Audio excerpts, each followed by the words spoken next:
সবজি কেটে নিয়ে বসেছি, সমস্ত কেটেছি। দেখো আলু ভাজা হবে, পটল ভাজা, ঝিঙে পোস্ত না সর্ষে করবো ভাবছি, টক ডাল দিয়ে আম হবে, আর ছেলের জন্য ডিম ভুজিয়া করবো। আর এদিকে অলরেডি ডাল আমার সেদ্ধ হয়ে গেছে, মসুরের ডাল আম দিয়ে করবো। গাছের আমটা পেকে গেছে, কিন্তু ভীষণ টক, মারাত্মক টক। ওটা আমার রেডি হয়ে গেছে।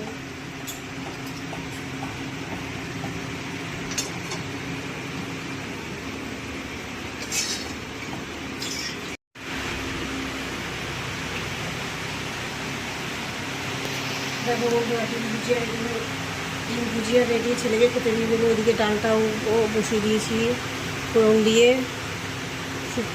ফুটছে ডাল। এখন আমি ঝিঙেটা বসিয়ে দেবো। বাইরে প্রচণ্ড জোরে বৃষ্টি এসেছে, লাইট জ্বালিয়ে রান্না করছি।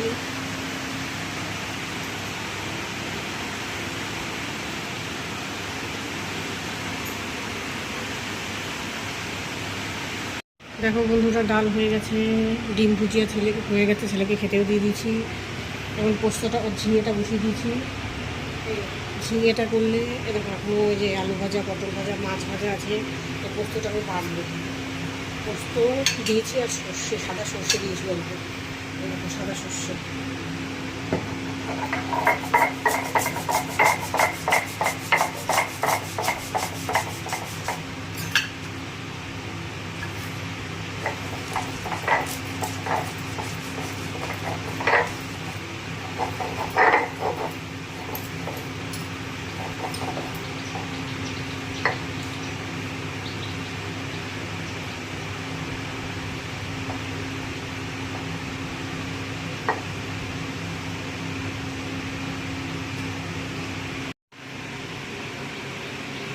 বন্ধুরা, ঝিঙে পোস্ত হয়ে গেছে, এবার আমি ভেজে নেবো আলুটা।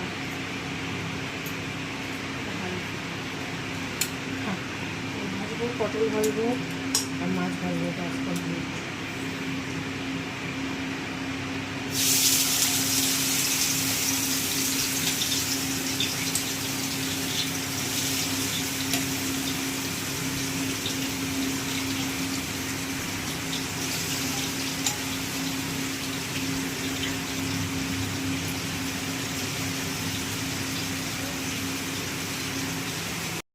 দেখো বন্ধুরা, রান্না প্রায় কমপ্লিটের মধ্যে, সবই হয়ে গেল, পটল ভাজাটাও প্রায় হয়ে গেল। আর এই যে বক্সে মাছ আছে, মাছটা ভাজলেই ব্যাস কমপ্লিট। আর ওইদিকে বাসনও টুকটাক মেজে রেখেছি। চাল দেখো, হাঁড়িতে চাল আর জল রেডি করে রেখেছি।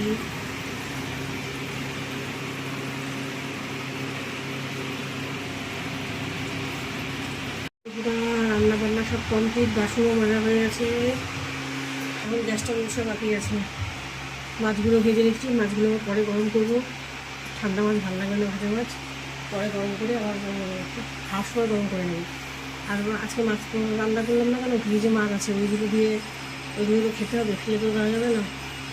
আজকের ব্লগটা এখানে শেষ করে দিচ্ছি বন্ধুরা। সবাই ভালো থাকো, সুস্থ থাকো, বেশি বেশি করে লাইক, কমেন্ট, শেয়ার করো, চ্যানেলটাকে সাবস্ক্রাইব করে দিও। টাটা।